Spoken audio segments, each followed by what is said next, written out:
الذين آمنوا صلوا عليه وسلموا تسليما اللهم صل على محمد وبارك وسلم صلاة وسلاما عليك يا سيدي يا رسول الله كلهم من رسول الله ملتمس غرفا من البحر أو رشفا من الديم منزه شريك في محاسنه فجوهر الحسن فيه غير منقسم ثم الرضا نبي بكر وعن عمر وعن علي وعن عثمان ذي الكرم مولاي صل وسلم دائما سرمدا على حبيبك خير الخلق كلهم اصدق الصادقین سید المتقین چشم گوش وزارت پہ لاکھوں سلام۔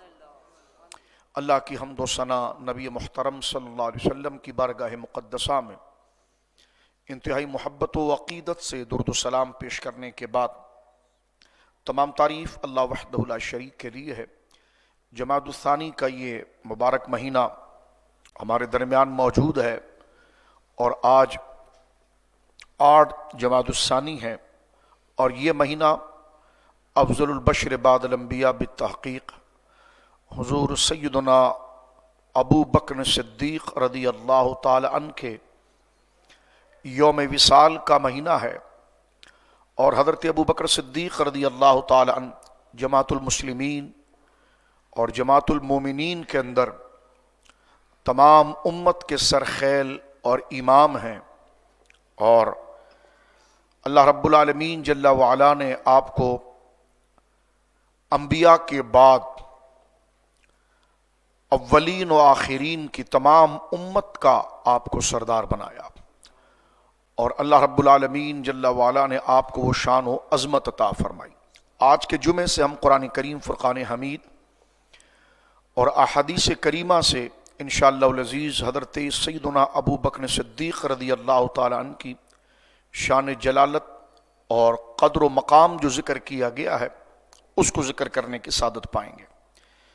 اہل سنت و جماعت کا یہ مسلم اور اجماعی اور قطعی عقیدہ ہے کہ انبیاء کرام کے بعد اس روئے زمین پر اللہ کے برگزیدہ بندوں کے اندر ولایت میں، خلافت میں، سیادت میں، تقوی میں اللہ رب العالمین جل وعلا نے تمام پر جن کو افضلیت اور بزرگی عطا فرمائی وہ حضرت ابو بکر صدیق رضی اللہ تعالیٰ نے۔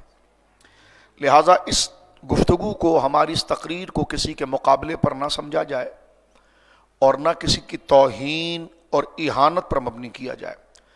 جو شخص ہماری گفتگو کو سن رہا ہے اور وہ اپنے ذہن سے کسی ہستی سے متعلق اپنے ذہن میں شوق اور محبت رکھتا ہے تو یقیناً اللہ رب العالمین کے ہر محبوب بندے سے محبت رکھنا یہ ضروری ہے، لیکن ان کے مراتب اور ان کے درجے جو شریعت مطہرہ نے متعین کر دیے ہیں اس کے مقابلے میں اپنی تعلی، اپنا ذوق، اپنا سر، اپنی شعر شاعری کو ملحوظ نہ رکھے، بلکہ اللہ کا بندہ ہے اور ان بزرگ ہستیوں سے محبت کرتا ہے تو پھر قرآن و سنت نے جو درجے متعین کیے ہیں، بنائے ہیں، اس کی وہ پابندی کریں۔ ہم اکثر جذبات کے اندر آتا جاتا ہمیں کچھ بھی نہیں ہے، اور جذبات کے اندر ہم کسی پر گالی گلوچ شروع کر دیتے ہیں کہ آپ نے ان کے بارے میں یہ کیسے کہہ دیا، ان کے بارے میں تو یہ شان بھی وارد ہوئی ہے، وہ عظمت بھی وارد ہوئی ہے،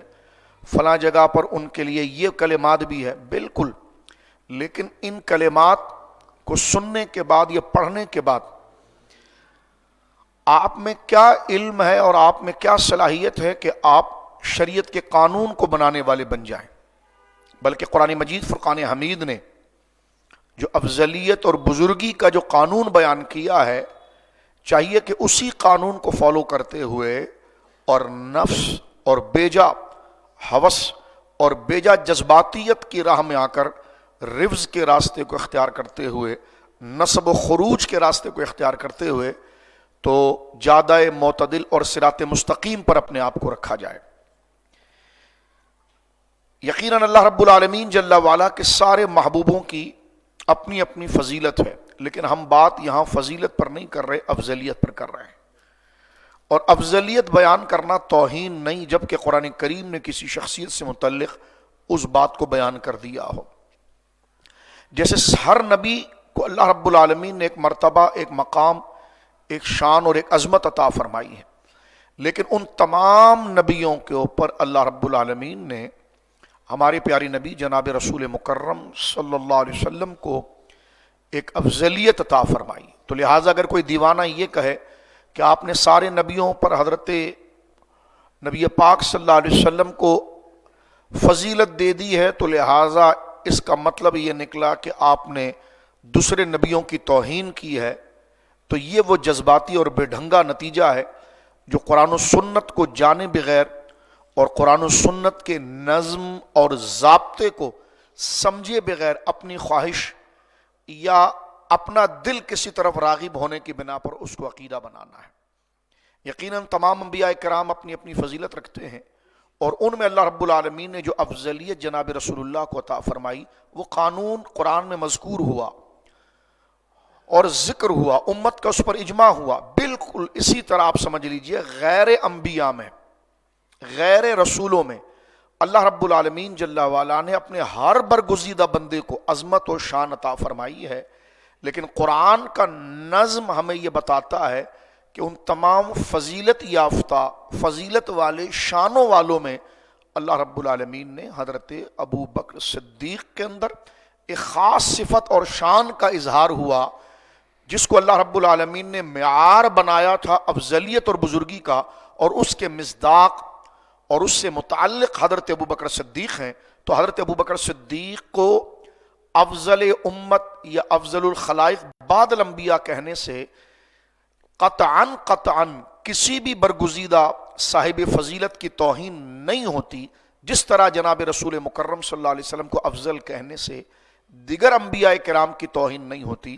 ہم انشاءاللہ آگے چل کر اس چیز کو ذکر کریں گے، لیکن میں نے شروع میں یہ بات اس لیے کر دی ہے کہ ہماری گفتگو کو سننے کے ساتھ ایک دم گویا کہ جذبات میں آ کر اپنی طرف سے منفی کومنٹس کرنا اور سمجھنے کی کوشش ہی نہیں کرنا کہ ہم کہہ کیا رہے ہیں، ہم بات کیا کر رہے ہیں، اور شریعت مطہرہ اور اسلام کیا قانون سمجھا رہا ہے، اس قانون، اس ضابطے اور اللہ کی بات کو مانے بغیر اپنی طرف سے کوئی بھی روایت پڑھ لینا، اس کا سیاق و سباق آگے پیچھے نہ دیکھنا، اس کی سند و دلالت کو نہ دیکھنا، اس کے سامنے اس سے اونچی درجے کی جو دلیلیں موجود ہیں ان تمام چیزوں کو فراموش کر کے شریعت کے قانون اور ضابطے کو ہلکا کر کے اپنی خواہش، اپنی مرضی، اپنا غصہ، اپنے فرقے کو آگے کرنے کی کوشش کرنا، تو یقیناً ایسے لوگوں کو تو اللہ ہدایت دے، اور ہم یقیناً ان کو کوئی سختی کے ساتھ منوا نہیں سکتے، لیکن ہم جو بات دلائل کی روشنی میں کر رہے ہیں،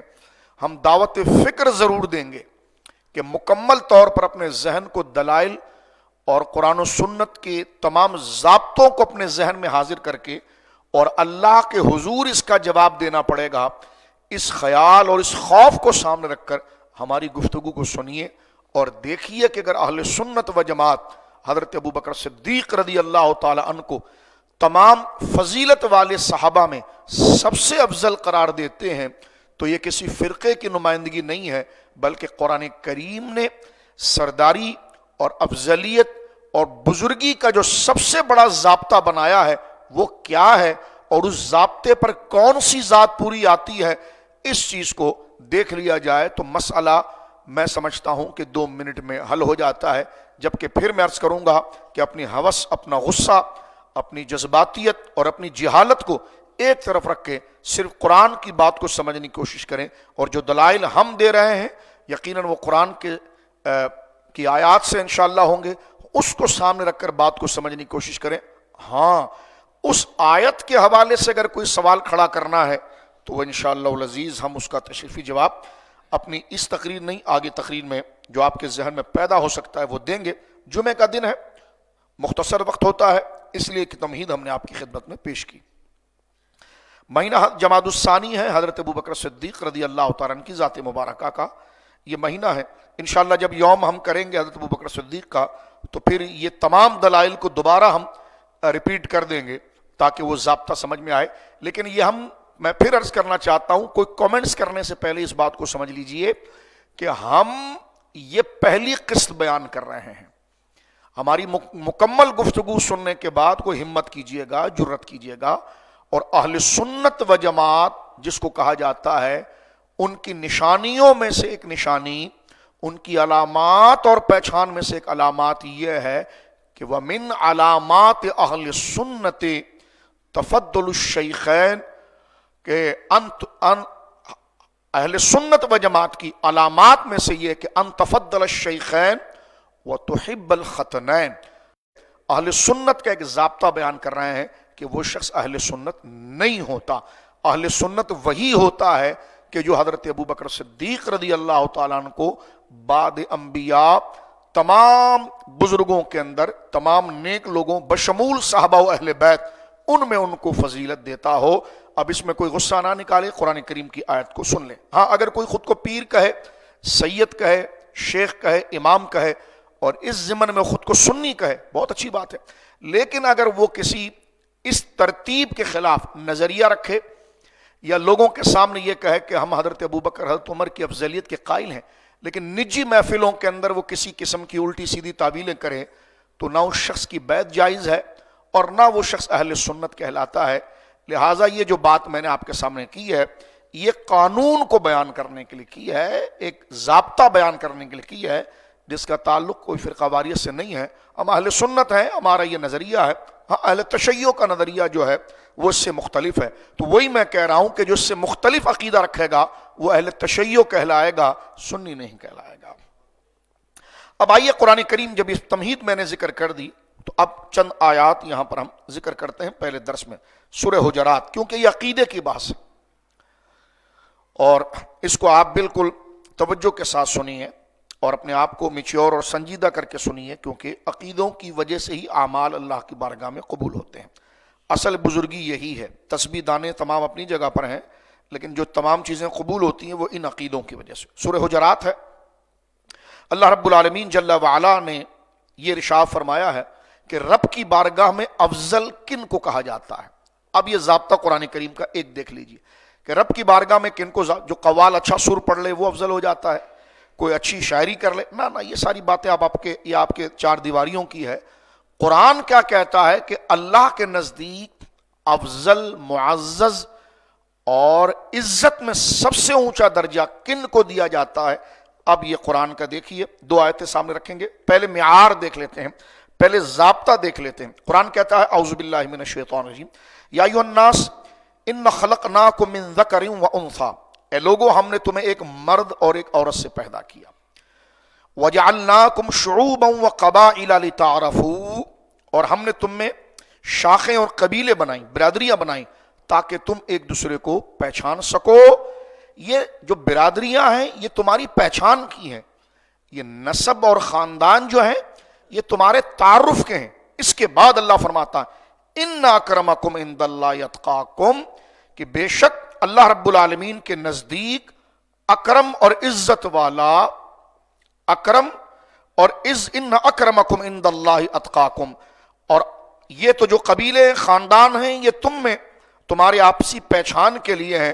اللہ کے نزدیک تم میں سے اکرم یعنی عزت والا، افضل، اور اکرم جو ہے وہ اس میں تفضیل ہے.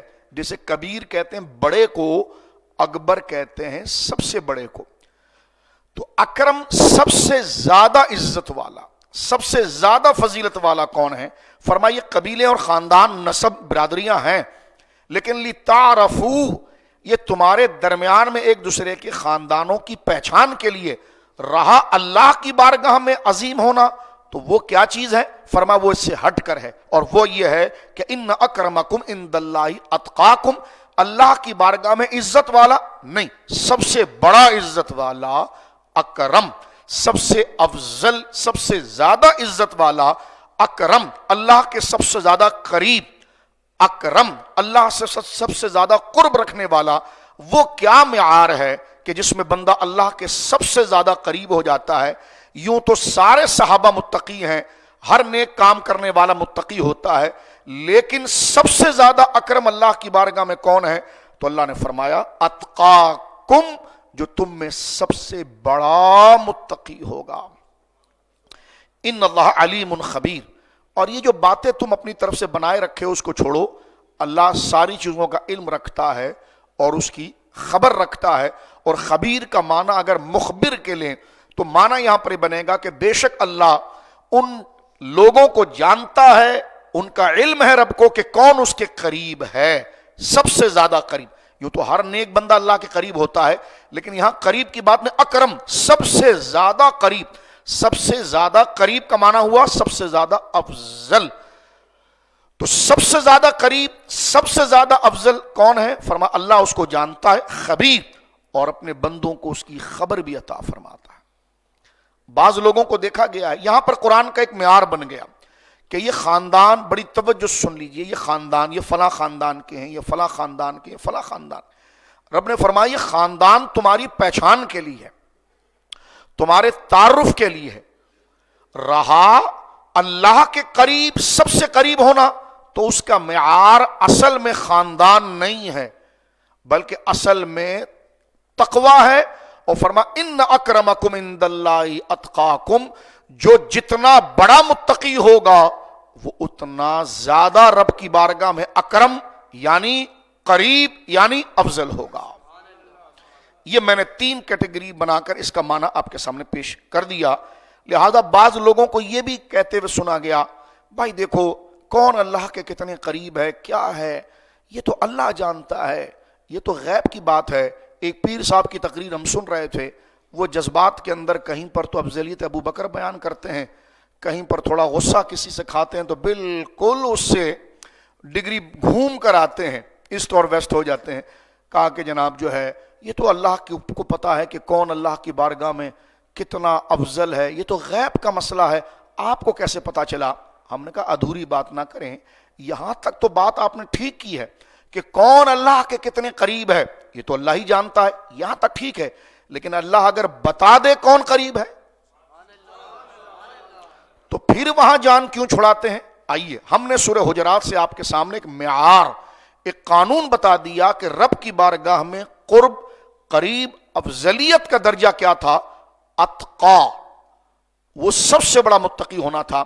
اب پورا قرآن ٹٹول لیجئے کہ یہ لفظ جو ہے اپنی جگہ پر کس کی ذات کے لیے بیان کیا گیا۔ تو اگر آپ آ جائیں سورۃ اللیل میں، یہ 30واں پارہ ہے، اللہ رب العالمین جل وعلا نے یہاں پر ذکر فرمایا وَسَيُجَنَّبُهَا الْأَتْقَى، اور اس شخص کو جہنم کی آگ سے بہت دور رکھا جائے گا۔ کس کو؟ اتقا، جو سب سے بڑا پرہیزگار ہے۔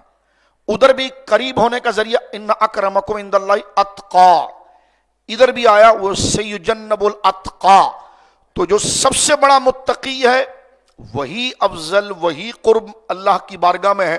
اور اس دوسری آیت میں بتایا گیا کہ ایک اتقا ہے جسے جہنم سے دور رکھا گیا جائے گا۔ اچھا اس نے ایسا کیا کام کر دیا تھا کہ جس کی بنا پر اس کو اتقا اور اتنی بڑی ڈگری دے دی گئی، اتنا بڑا مقام دے دیا گیا کہ اس کو متقی نہیں بلکہ اتقا کہہ دیا گیا کہ اس سے بڑا رتبہ تو پھر تقوی میں کوئی ہے نہیں بعد انبیاء۔ تو اللہ رب العالمین نے فرمایا کہ اس نے ایک اچھا کام کیا تھا۔ اب دیکھیں کون متقی ہے، کون کتنے بڑے درجے میں، یہ اللہ جانتا ہے، لیکن اللہ اس کی وجہ خود بتا رہا ہے کہ جس کو ہم نے اتقا کہا ہے اس نے ہماری جناب میں ایک کام کیا ہے، اور وہ کام اتنا ہمیں پسند آیا ہے کہ ہم نے اتقا والی ڈگری اس کے نام پر الاٹ کر دی ہے۔ فرمایا وَسَيُجَنَّبُ الْأَتْقَى، اور اس شخص کو جہنم سے کوسوں دور رکھا جائے گا۔ کس کو رکھا جائے گا؟ فرما اتقا، جو سب سے بڑا پرہیزگار ہے۔ اچھا اس نے کیا کیا؟ فرما الذی، اب دیکھیں یہ بھی واحد اس میں موصول ہے، الذی یہ فرد واحد کے لیے آئے گا، اتقا بھی فرد واحد کے لیے آئے گا۔ الذی، اللذان، الذین، ہے وہ ایک ہی، اگر کئی ہوتے تو الذین ہوتا۔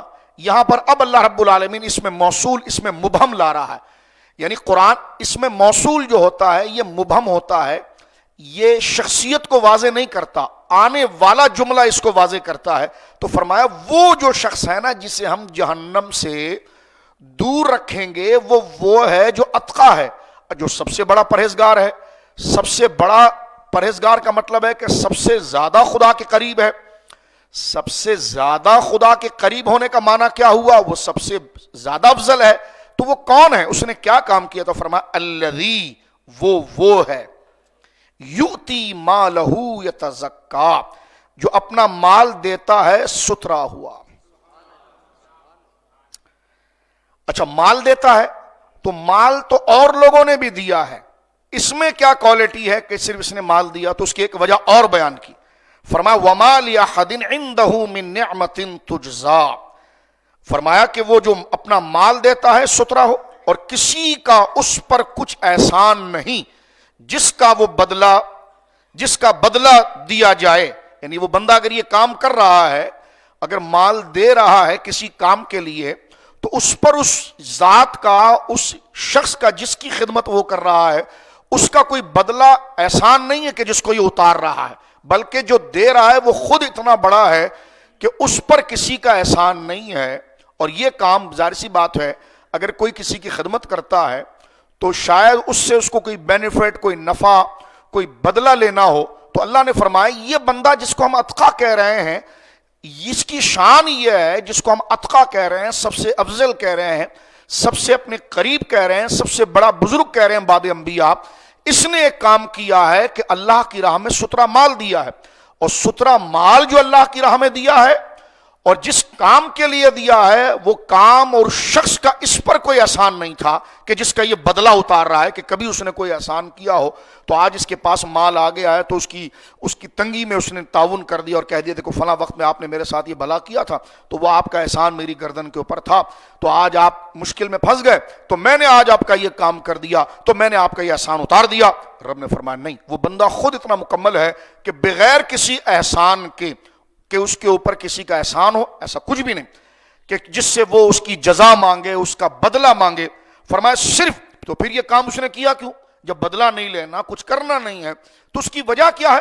تو فرمایا اب یہاں پر دیکھیں استثناء منقطع آ گیا، فرمایا الا ابتغاء وجہ رب الاعلی، ہاں وہ بدلہ صرف اپنے رب سے لینا چاہتا ہے، وَلَسَوْفَ يَرْضَىٰ، اور بے شک قریب ہے کہ وہ راضی ہوگا۔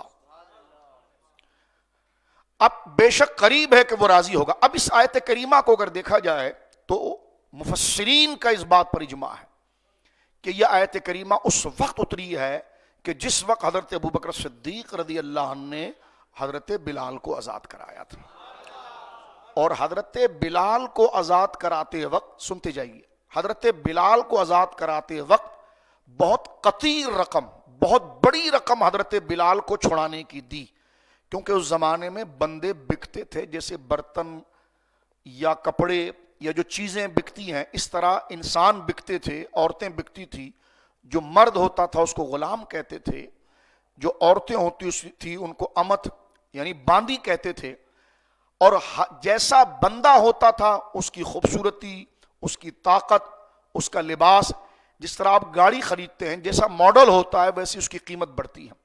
آج اگر آپ 50 لاکھ روپے کی جو نئے ماڈل کی گاڑی مل رہی ہے، آپ 1972، 61 اور 65 کی گاڑی خریدیں، کوئی کہے گا یہ کیا کیا آپ نے، یہ گاڑی تو 1-1.5 لاکھ روپے میں بھی نہیں ملتی، اس سے بھی سستی ہے، اور آپ نے 50 لاکھ روپے اس گاڑی کے اوپر دے دیے۔ تو جیسے ماڈل، کیونکہ ظاہر سی بات ہے اس گاڑی میں آپ بیٹھیں گے تو آپ کی شخصیت اس سے عیاں ہوگی، نئی گاڑی میں بیٹھیں گے تو لوگ کہیں گے ماشاءاللہ مالدار ہے، کیونکہ گاڑی ایک لباس کی طرح ہے، مکان ایک لباس کی طرح، اس سے آپ کی قدر و قیمت اور شان کا اظہار ہوتا ہے۔ تو اسی وجہ سے جیسے گریڈ بڑھتے ہیں اور گھٹتے ہیں اس طرح اس کی قیمت بھی بڑھتی ہے اور گھٹتی ہے۔ یہی چیز کو آپ کمپیئر کر لیں اس دور میں جو غلام بکتے تھے، غلام کئی قسم کے ہوتے تھے، کوئی مصری غلام، کوئی شامی غلام، کوئی یمنی غلام، جیسی ان کی بدنی ساخت، کیونکہ اگلا دیکھ کر بڑا مرعوب ہوتا تھا، جس طرح آپ کی گاڑی کو دیکھ کر کوئی مرعوب آپ کے گھر کو، تو اس زمانے میں بندہ ہو جناب یہ تو بڑا امیر ترین آدمی ہے، اس قبیلے کا غلام، اس قبیلے کا بندہ اس کا غلام ہے تو اس نے تو بڑی قیمت دی ہوگی، یہ حسین بھی ہے جمیل بھی، تو اس سے چلنے والے آقا کی پوزیشن واضح ہوتی تھی، اس کا مرتبہ واضح ہوتا تھا۔ حضرت بلال رضی اللہ تعالیٰ عنہ، یہ جو میں آپ کو سنا رہا ہوں بات، یہ سونے کے لیے نہیں سنا رہا ہوں، اس آیت کو سمجھانے کے لیے سنا رہا ہوں۔ حضرت بلال رضی اللہ تعالیٰ عنہ مشرکین مکہ کا ایک سردار امیہ بن خلف، اس کے غلام تھے، اور وہ حضرت بلال پر بڑا ظلم کرتا تھا، یہاں تک کہ نبی پاک صلی اللہ علیہ وسلم ایک دفعہ قریب سے گزرے تو حضرت بلال ایمان لا چکے تھے، اور آپ سیرت کا اگر مطالعہ کریں تو آپ کو پتہ ہو کہ ابتدائی اسلام میں مسلمانوں پر کس قدر ظلم کیا گیا۔ حضرت خباب کا واقعہ کہ ان کو دہکتے ہوئے آگ کے کوئلوں پر گویا کہ لٹا دیا جاتا، اور ان کے بدن کی چربی پگھل کر کوئلے بجھ جاتے تھے. حضرت بلال کو گرم ریت پر، اللہ اکبر، یعنی وہ جس کو آپ سمجھیے کہ 50 ڈگری سے زیادہ کی گرمی ہے، گرم ریت پر حضرت بلال کو لٹایا جاتا اور ان کے سینے پر ایک بڑا پتھر رکھ دیا جاتا. اور ان کا جو مالک تھا امیہ بن خلف، وہ یہی کہتا تھا کہ تو ہمارے بتوں کا ذکر کیوں نہیں کرتا اور تو ایک خدا کی بات کیوں کرتا ہے. نبی پاک قریب سے گزرے، اس وقت مسلمانوں کے حالات اتنے گویا کہ آسودہ نہیں تھے، کشادہ نہیں تھے. حضور قریب سے گزرے، پیچھے حضرت ابوبکر صدیق تھے. حضور سید عالم نے حضرت بلال کو دیکھا تو انہوں نے حضور کو دیکھ کر رونا شروع نہیں کیا کہ حضور میری جان چھڑائیے، یہ نہیں کہا، بلکہ اور زور سے کہنا شروع کیا، احد احد احد احد. یا رسول اللہ، اگر مجھ پر یہ ظلم ہو رہا ہے تو یہ نہیں ہے کہ میں ٹھنڈے وقت میں اگر آپ کے ساتھ بیٹھوں تو کہوں اللہ ایک ہے، اور یہ ظلم ہو تو میں کہوں کہ ہائے امیہ مجھے چھوڑ دے، میں رو رہا ہوں. بلکہ حضور کو دیکھ کر اور زور سے بولنے لگے، خدا ایک ہے، خدا ایک ہے، اللہ ایک ہے اور اس کا کوئی شریک نہیں. حضور نے جب دیکھا تو سرکار علیہ الصلوۃ والسلام نے حضرت بلال کے چہرے کی طرف دیکھ کر فرمایا، تھوڑا صبر کر، اللہ تیرے لیے کوئی راستہ بنائے گا. یہ جملہ سن لیا حضرت ابوبکر صدیق نے. حضرت ابوبکر صدیق گئے اور ایک بہت بڑی قیمت امیہ بن خلف سے طے کی، اور جس قیمت پر حضرت بلال کو خریدا، اس قیمت میں حضرت بلال جیسا، آپ کا ایمان، آپ کا تقوی، آپ کی بزرگی اپنے مقام پر، لیکن ظاہراً جو ماحول تھا، اس ٹائپ کے غلام کی قیمت اتنی نہیں ہوتی. آپ حبش کے تھے، آپ کا قد شریف، آپ کے معاملات. اس کے مقابلے میں حضرت ابوبکر صدیق نے وہ قیمت دی تھی کہ جس قیمت میں بڑے قد کے، دراز قد کے، مضبوط، حسین، جمیل غلام ملتے. لیکن جو مطالبہ امیہ بن خلف نے حضرت ابوبکر سے کہا، ٹھیک ہے ابوبکر، تم تو بڑے مالدار ہو، تمہارا تو کپڑوں کا، تجارت کا کام ہے، ٹھیک ہے میں بلال کو چھوڑ دیتا ہوں، اتنی رقم مجھے دے دو. تو آپ نے بارگیننگ نہیں کی کہ یار اتنا تو ہوتا نہیں ہے. جس طرح کہ میں نے بلا تشبیہ گاڑیوں کی بات کی، یہ اس بات سے ہٹ کر میں بات صرف سمجھانے کے لیے عرض کر رہا ہوں، کیونکہ تفضیلی جو اس وقت کھمبے نوچ رہے ہوں گے، تو میں اس بات سے ہٹ کر بات الگ سے آپ سے کر رہا ہوں. یہ موضوع میرا یہاں مکمل ہے، سمجھیے. مثال کے طور پر اگر آپ 72-74 کی کار خریدیں اور پیسہ دے دیں اس کو 2023 کے ماڈل کا، تو اگلا تو یہ کہے گا نا کہ بھائی آپ نے اتنے پیسے میں یہ کیسے خرید لی. جتنا پیسہ آپ نے 2023 کا ماڈل ہے 50 لاکھ کروڑ کی، اس میں تو ایسی گاڑیاں 100 آ جاتی. تو حضرت ابوبکر صدیق کو تانا دیا گیا کہ جتنا پیسہ دے کر آپ نے بلال کو آزاد کیا، اس میں تو کئی غلام آ سکتے تھے. تو حضرت ابوبکر صدیق رضی اللہ تعالیٰ نے اس پر خاموشی اختیار کی، یہاں تک کہ آپ کے والد نے بھی آپ کو تانا دیا اور خاموش رہے. تو اللہ رب العالمین نے اسی منظر کو یہاں پر بیان کیا کہ وہ سیجنب الاتقی، ہم جہنم سے کوسوں دور رکھیں گے اس کو جو ہمارے سب سے زیادہ قریب ہے، جو ہماری بارگاہ میں سب سے افضل ہے، یعنی سب سے بڑا متقی ہے. الذی، وہ ایک وہ بندہ ہے، یؤتی مالہ یتزکا، جس نے اپنا مال دیا تھا اللہ کی راہ میں پاکیزگی کے لیے، اور جب لوگوں نے تانے دیے، ارے یار تم نے بلال کو خرید لیا، تو کچھ تو کہنے لگے کہ ابو بکر ایسا تو نہیں ہے، تو بہت بڑا بیپاری ہے، ایسا تو نہیں ہے کہ کوئی اس کو ٹھگ سکے. تو بلال، جتنی رقم میں بلال کو خریدا ہے، اتنی رقم میں تو درجنوں غلام آ سکتے تھے. تو ایسا تو نہیں ہو سکتا کہ کسی نے ابو بکر کو ٹھگ دیا ہو اور کہہ دیا کہ جناب سستی چیز مہنگی بیچ دکھا. نہیں، یہ خود بڑے بیپاری ہیں. تو پھر رائے لوگوں کی عادی ہوگی، ہاں چلو یہ بات تو ٹھیک ہے کہ یہ تو خود بڑے بزنس مین ہیں، کیسا سودا خریدتے ہیں، کیسا بیچتے ہیں، یہ تو اس کے ماہر ہیں. اچھا، اس میں تو کسی نے بلا ابو بکر کو پریشان اور دھوکہ نہیں دیا، لیکن یہ ضرور بنتا ہے کہ بلال سے کوئی کام نکلوانا ہے ابو بکر نے، ورنہ اتنا گھاٹے کا سودا کون کرے گا. یہ 25% لوگوں کی رائے ہو. کچھ کی رائے ہو گئی کہ نہیں، بلال نے کہیں نہ کہیں ابو بکر کے ساتھ بہت بڑا احسان کیا ہے، اور ابو بکر بڑا نفیس آدمی ہے. اس وقت بلال پریشانی میں تھا، تو اس کے لیے بہترین موقع آ گیا اپنا احسان اتارنے کا، تو پیسہ دے کر بلال کو آزاد کر دیا. رب نے فرمایا وَمَا لِأَحَدٍ عِندَهُ مِن نِعْمَةٍ تُجْزَىٰ، یہ لوگ جو بک بک کر رہے ہیں ان کو کہہ دو جو اس نے کام کیا ہے وہ کسی سے جزا ریوارڈ نہیں چاہتا. میں الگ الگ کر کے آیت کو کھول کھول کے ایک ایک حصہ بیان کر رہا ہوں تاکہ سمجھ میں آ جائے. تو پھر ابو بکر نے یہ کام کیوں کیا؟ اتنے ذہین، اتنے بڑے بیپاری، اتنے بڑے سمجھدار، تو اتنا بڑا مال دے کر ایسا سودا کیوں خریدا؟ اور اگر بلال ان کے کسی کام کے نہیں ہے بظاہر یعنی ذات کے لیے، کوئی ان کو بلال سے کوئی کام نہیں نکلوانا یا بلال نے ان پر کوئی احسان نہیں کیا، تو بھائی اتنا بڑی رقم کوئی ایسی دے دیتا ہے؟ تو اللہ نے اس کا جواب دیا الا ابتغاء وجہ رب الاعلی، صرف اس نے اپنے رب کی رضا کے لیے کام کیا، اور وَلَسَوْفَ يَرْضَىٰ، اور اس کا رب اس سے راضی ہو گیا۔ یہ آیت کا میں نے ایک ایک حصہ آپ کے سامنے آہستہ آہستہ پڑھ کر کھول کر پیش کے بیٹھ جائیے، جہاں جگہ مل جائے بیٹھ جائیں، مجلس کے آداب کو ملحوظ رکھیں۔ تو یہ میں نے اس لیے کھول کر آپ کے سامنے بیان کیا تاکہ آپ مکمل طور پر اس چیز کو سمجھیں، اور آگے کی بحث اسی حوالے سے ہے۔ یہ آیت کریمہ گویا کہ معیار ہے کہ جو اتقا ہے وہ اکرم ہے، جو اتقا ہے وہ اکرم ہے۔ اکرم بمانا افضل، افضل بمانا اللہ کے سب سے زیادہ قریب ہونا۔ میں بالکل جیسے ننھے کاکے کو سمجھایا جاتا ہے نا، ویسا میں آپ کو بتا رہا ہوں، تو اس بات کو آپ ذرا سمجھ لیجئے۔ اتقا سب سے بڑا پرہیزگار، اللہ کی بارگاہ میں بزرگی کا معیار ہوتا ہے پرہیزگاری۔ ایک بندہ کسی نیکوں کی اولاد بھی ہو اور اگر وہ گڑبڑ کر رہا ہو تو اس کی حیثیت اللہ کی بارگاہ میں کچھ نہیں، لیکن ایک بندہ عام بندہ ہو لیکن وہ اللہ کی فرمان برداری کے کام کر رہا ہو، اللہ اس کو قریب کرتا ہے۔ کیسے قریب کرتا ہے؟ اللہ اس نیکی پر اس کو اجر دیتا ہے۔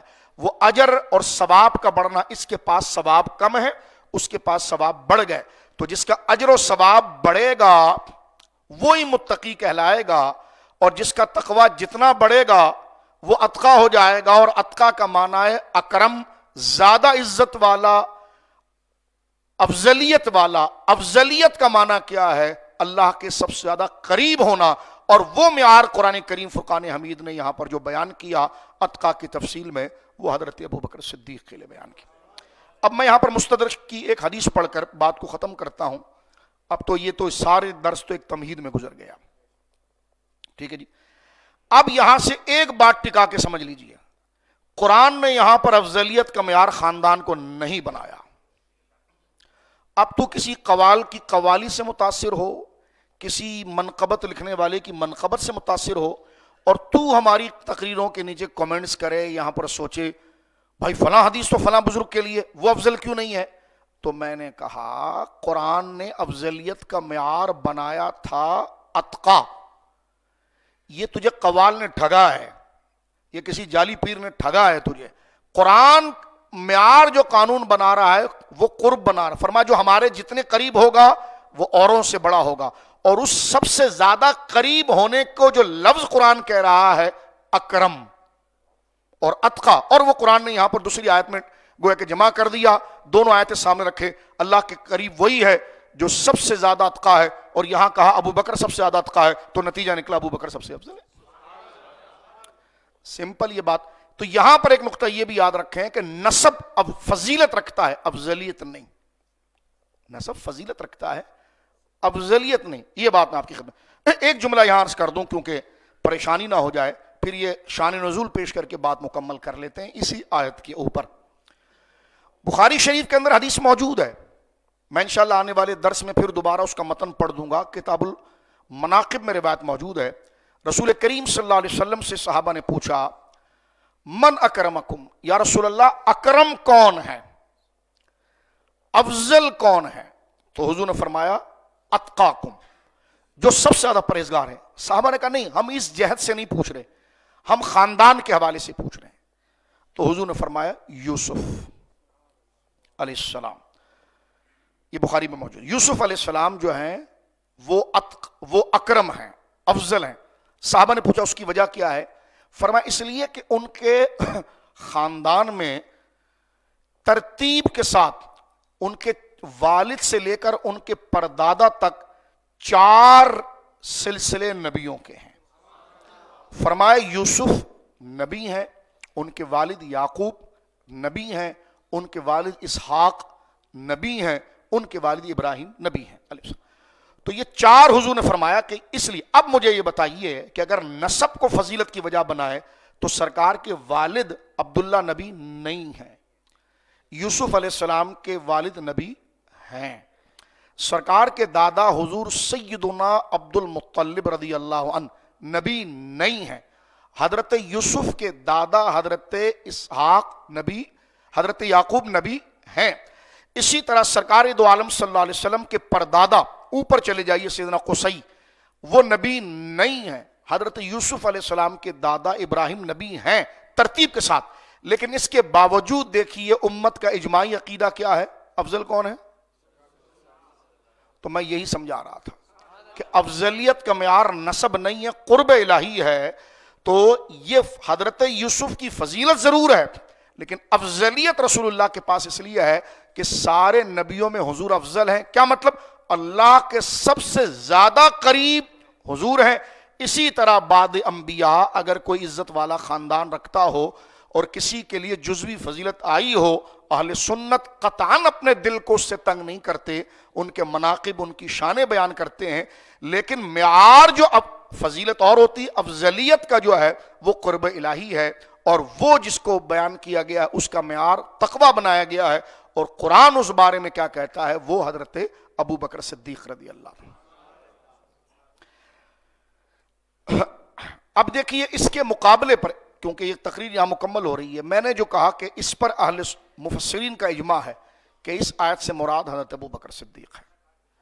اس کے مقابلے میں اگر کوئی شاذ قول، کیونکہ آپ کا جتنا ذہن ہے اتنا میں سمجھاؤں گا کھول کے، کیونکہ زیادہ بات سمجھانے سے آپ سمجھنے کی صلاحیت نہ ہو تو فتنے میں پڑیں گے. تو میں بند الفاظوں میں کہوں کہ میں نے جو یہ کہا کہ امت کا اس بات پر اجماع ہے، صحابہ کا اجماع ہے کہ اس آیت سے مراد حضرت ابو بکر صدیق ہیں، کہ جن کو اللہ نے فرمایا کہ یہ اتنا پسندیدہ ہے کہ جس نے اللہ کی راہ میں مال دیا اور لوگ اس کو تانے دیتے رہے، لیکن غصے میں اس نے نہیں کہا کہ میں نے احسان تو کیا ہے، بلکہ چپ رہا.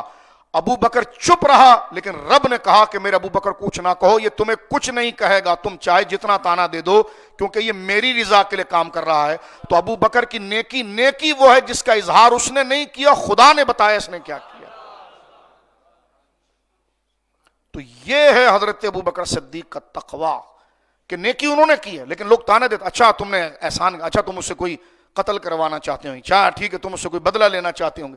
اس قسم کے طنز کیے. لیکن ابو بکر صدیق اتنا مال بھی، بندہ اتنا مال بھی دے کر نیکی کرے تو اگلا کہے گا یار کیا کر رہے ہو، اتنا مال بھی دیا اور تانا بھی دے رہے ہو، میں نے یہ کام تو اس لیے کیا. ابو بکر نے کچھ نہیں بولا. اتنا اخلاص، اتنی پوشیدگی، اور نیت میں ایسا کہ کچھ نہیں بتاؤں گا، بس کر دیا. آگے حدیث آئے گی کہ بس کر دیا. رب نے فرمایا کہ رضا اور وہ صبر اور نیکی کو چھپانا اور نیت میں خالص ہونے کا یہ درجہ تھا کہ وہ خدا کی بارگاہ میں ایسی مقبول ہوئی کہ رب نے نیت بتائی ابو بکر کی کو وما لأحد عنده من نعمت تجزا. ابو بکر کو نہ ٹٹولو، جس اخلاص سے وہ کام کرتا ہے تم ہزار ہاتھ تانے دے دو وہ اپنی نیت تمہیں نہیں بتائے گا، اس لیے کہ الا ابتغاء وجہ رب العالمین، اس نے رب کے لیے کیا ہے اور رب اتنا خوش ہوا ہے کہ رب بتائے گا اس نے یہ کام کیوں کیا تھا.